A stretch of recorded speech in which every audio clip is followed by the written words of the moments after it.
오늘 아침에 주신 하나님 말씀은 구약 성경 신명기 8장 1절로 10절의 말씀입니다. 구약 성경 신명기 8장 1절로 10절의 말씀입니다.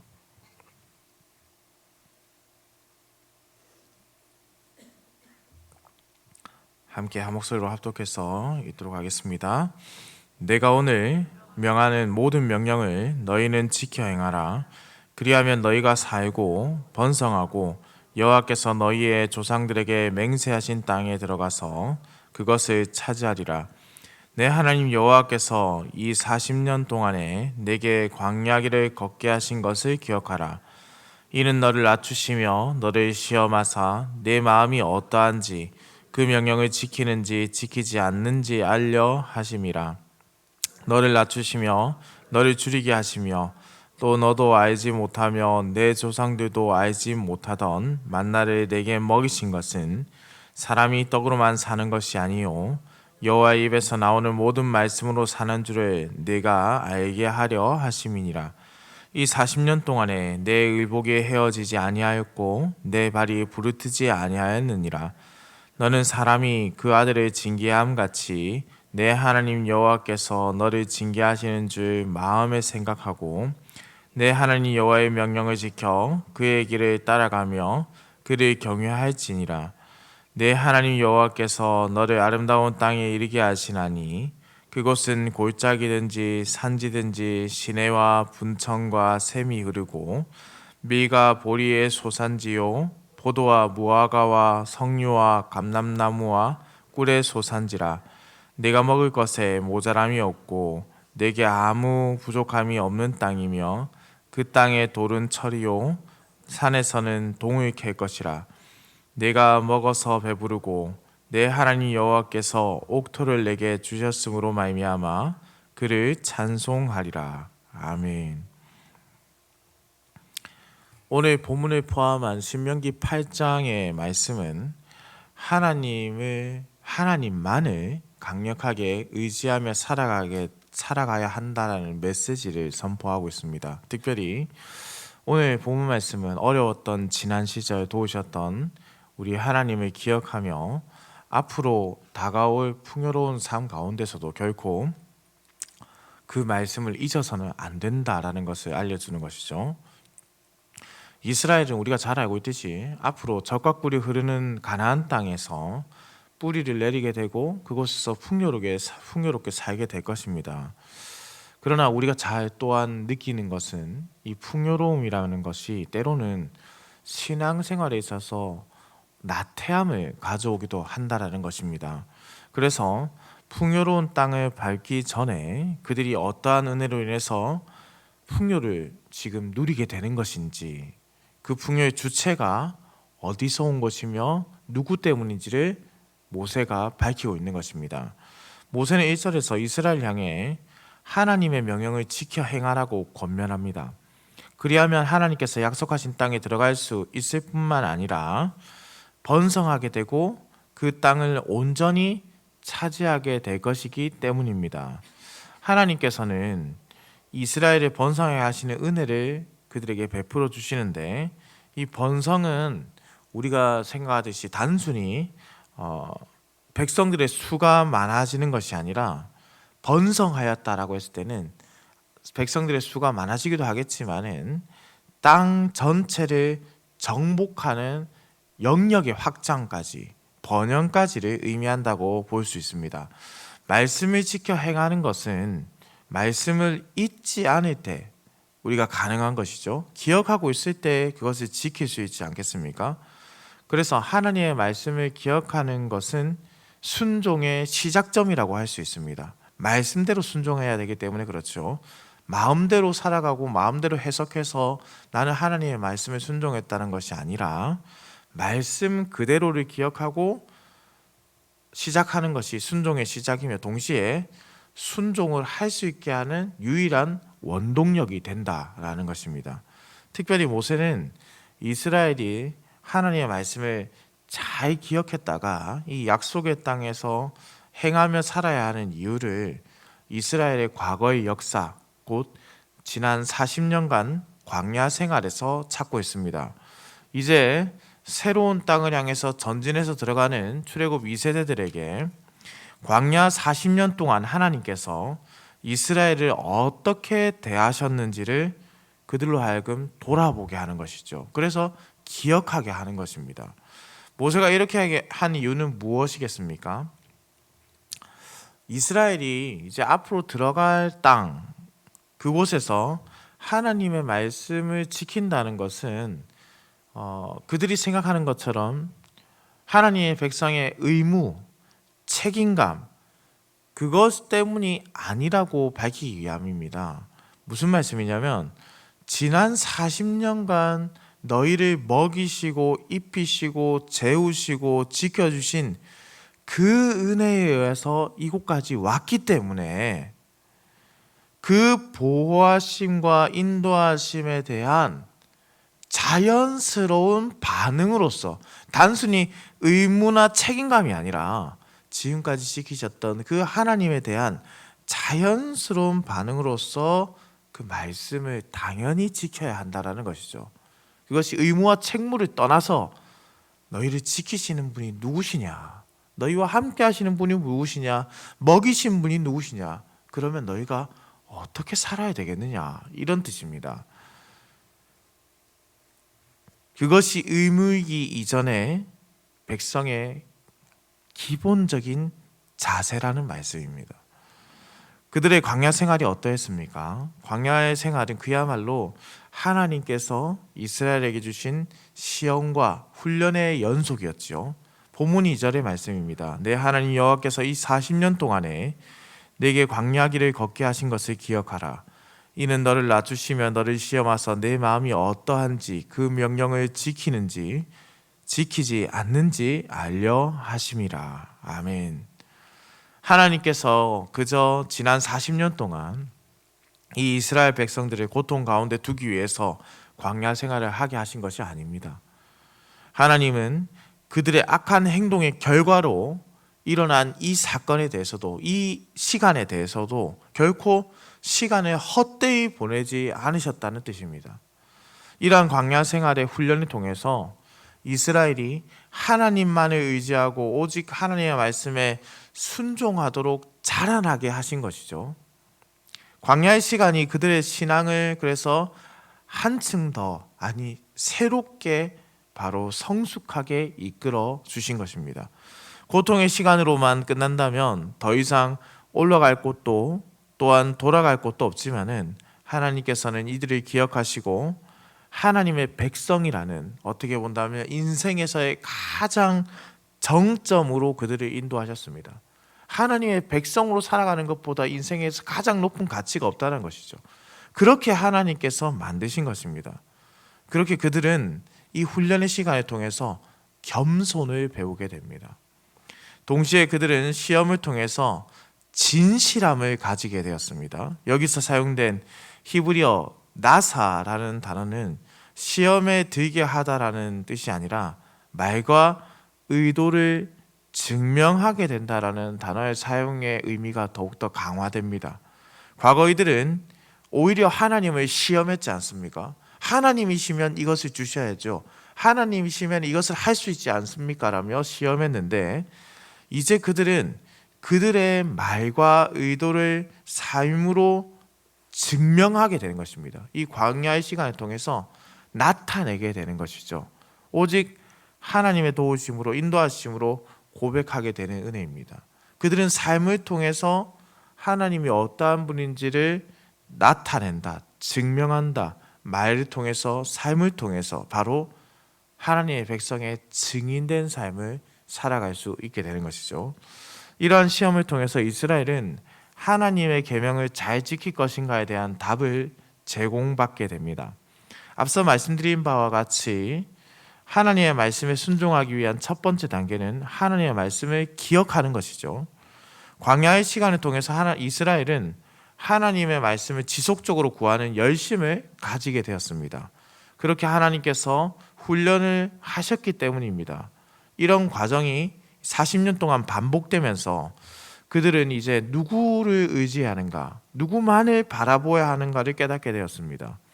하나님을 의지한다는 것은 그분의 계명 안에 거한다는 것을 의미하고 백성의 참된 표지를 가지는 시간이 이 광야의 40년 동안 그들에게 새겨지게 된 것입니다. 또한 하나님께서는 광야 생활 가운데 만나도 주시고 메추라기도 주심으로 그들이 굶지 않도록 지켜주셨지 않습니까? 본문 44절의 말씀에 이 40년 동안에 내 의복이 헤어지지 아니하였고 내 발이 부르트지 아니하였느니라 라고 합니다. 먹이시는 은혜를 베푸신 것뿐만 아니라 입히시고 아프지 않도록 지켜주셨다는 것을 또한 의미합니다. 사실 그렇지 않습니까? 이 40년 동안의 광야 생활을 하면서 의복이 발이 부르트지 않을 수 있겠습니까? 이 본문은 우리가 느끼기에 약간 과장해서 쓰여진, 그래서 그렇게 포장된 것처럼 어떻게 본다면은 과장되게 우리에게 느껴지게 하는 그런 본문의 말씀인 것처럼 느껴지지 않습니까? 저는 그러나 이 본문의 말씀이 문자 그대로 해석해도 된다, 틀림없다라고 생각하고 문자적으로 진정 그들을 지켜주셨다라고 해석할 수 있다고 생각합니다. 왜냐하면은 하나님께서는 낮에는 구름 기둥으로 밤에는 불기둥으로 이스라엘을 지키시고 인도하셨습니다. 구름 기둥이라고 한다면 단순히 위로 높이 솟은 탑처럼 이제 생각할 수 있지만은 이 구름 기둥은요, 이스라엘 전체를 덮는 구름의 운행이었다라고 볼 수 있습니다. 그러한 구름이 위뿐만 아니라 앞과 옆을 감싸고 있었다면 그들의 발이, 의복이 부르틀 이유가 없다라는 것입니다. 모든 기후와 환경을 주께서 지켜주심으로 그들에게 가장 알맞은 시간과 장소로 주께서 인도해 주신 것이죠. 저는 그래서 이 본문을 문자적으로 주께서 친히 그들을 지키셨다라고 해석할 수 있다라고 생각합니다. 주께서 그들의 모든 삶을 지켜주셨을 뿐만 아니라 안전하게 결코 어떠한 위협도 없도록 모든 방패를 그들에게 삶 가운데 세워주신 것이죠. 그래서 이스라엘은 반드시 그들의 삶 속에서 깨닫게 되었을 것입니다. 사람이 결코 떡으로만 사는 것이 아니라 오직 주께서 주시는 말씀으로 살 수 있다, 살아간다, 살게 된다라는 것을 새기게 된 것이죠. 지난 40년간 이스라엘은 자신의 노력 없이 오직 주의 은혜로 모든 것을 받았습니다. 모두 하나님께서 채워주신 것이죠. 오늘 본문 5절의 표현처럼 부모가 자녀를 양육하고 먹이고 가르치듯이 우리 하나님께서 이스라엘의 부모로서 그들을 가르치고 보살펴 주신 것이죠. 자녀는 부모와 함께 있을 때 무엇을 입을까, 무엇을 먹을까 걱정하지 않습니다. 그저 부모가 주는 것을 받아 먹고 감사하며 부모의 가르침을 받으면서 자라가는 것이죠. 때로는 가르치는 것을 들었을 때 배우기 싫은 날이 있다고 하더라도 부모가 가르치는 것은 삶에 있어서 매우 기본적인 것이고 중요한 것들입니다. 그렇게 하나님께서 이스라엘의 부모로 그들에게 먹이고 입히고 가르치는 사역을 지난 40년간 하셨다라는 것을 모세가 밝히는 것이죠. 그런 이스라엘이 가나안 땅으로 들어갑니다. 가나안 젖과 꿀이 흐르는 매우 윤택한 땅이지 않습니까? 그들이 지금까지 생활해왔던 지난 40년간의 광야는 너무나도 큰 차이를 가진 것입니다. 물도 많고 농작물도 잘 자라고 지하 자원까지 풍부한 곳은 모든 생산과 상업이 발달할 수 있는 최적의 조건을 갖춘 것이죠. 이스라엘은 이 젖과 꿀이 흐르는 땅에 아무런 자격 없이 하나님의 선물로 그곳에 입성하게 됩니다. 이제 단 한 가지만 하면 되는 것입니다. 10절의 말씀을 함께 보겠습니다.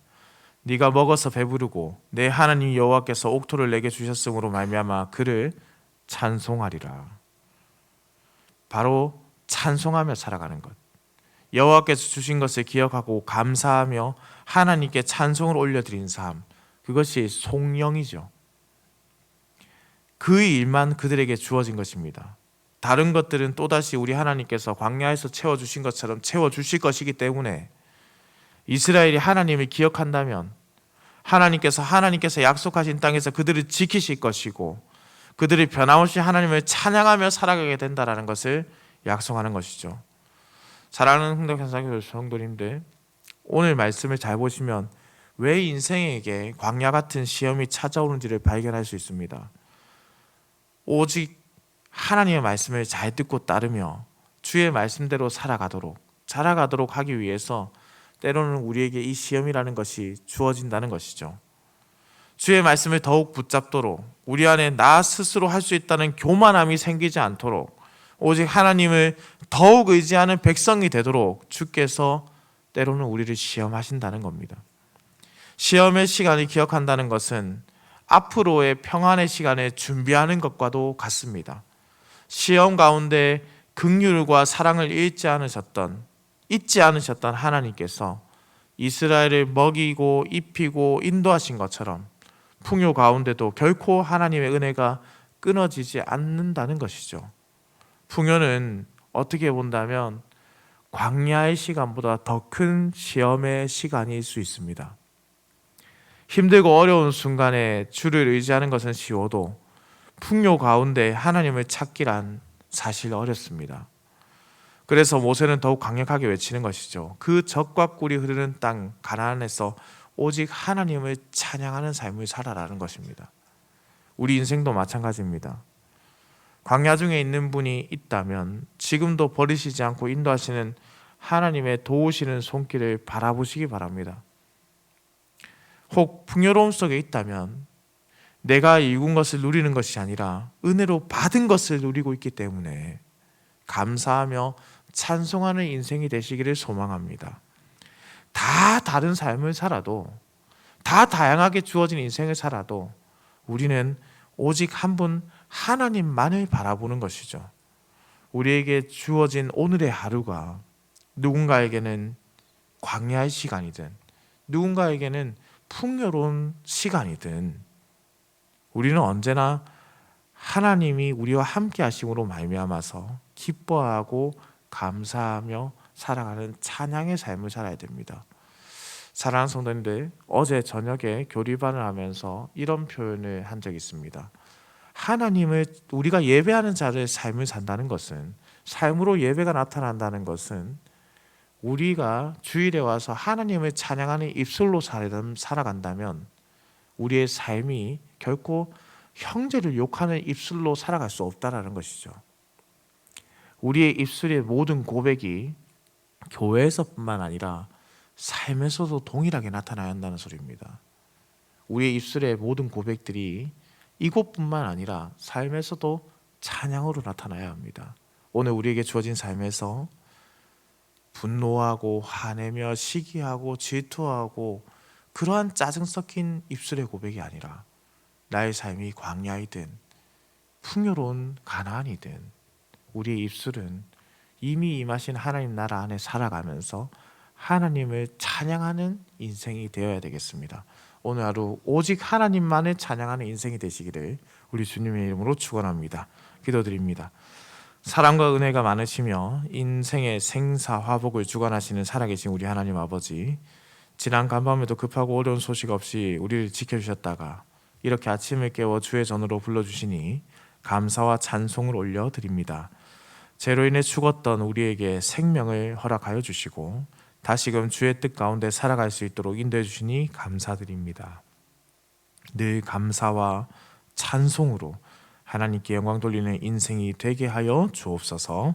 하나님 아버지, 우리를 긍휼히 여기시고 우리의 연약함을 동정하여 주시옵소서. 때로는 우리에게 다가오는 시험과 광야가 너무나도 두렵고 무섭게 느껴집니다. 이럴 때 오직 주님만 찾고 주님의 도우심을 구해야 하는데 우리의 무지함이, 우리의 교만함이 우리 주님을 부르려 하지 않을 때가 참으로 많습니다. 성령께서 친히 우리를 불쌍히 여기셔서 이럴 때 우리가 성령의 은혜를 받아 하나님을 찾게 하시고 하나님을 의지하게 하여 주시옵소서. 혹이나 우리가 풍요로워 교만함에 빠지지 않게 하시고 빈곤에도 부유에 있을 때에도 하나님을 기뻐하는 사도 바울에게 주신 일체의 비결을 우리에게도 깨닫게 하여 주시옵소서. 오늘도 운전하는 모든 성도들의 운전대를 붙잡으시고 들어가거나 나가거나 복을 누리는 은혜의 하루가 되게 하여 주옵소서. 감사해 드립니다. 살아계신 우리 주 예수 그리스도의 이름으로 기도드립니다. 아멘.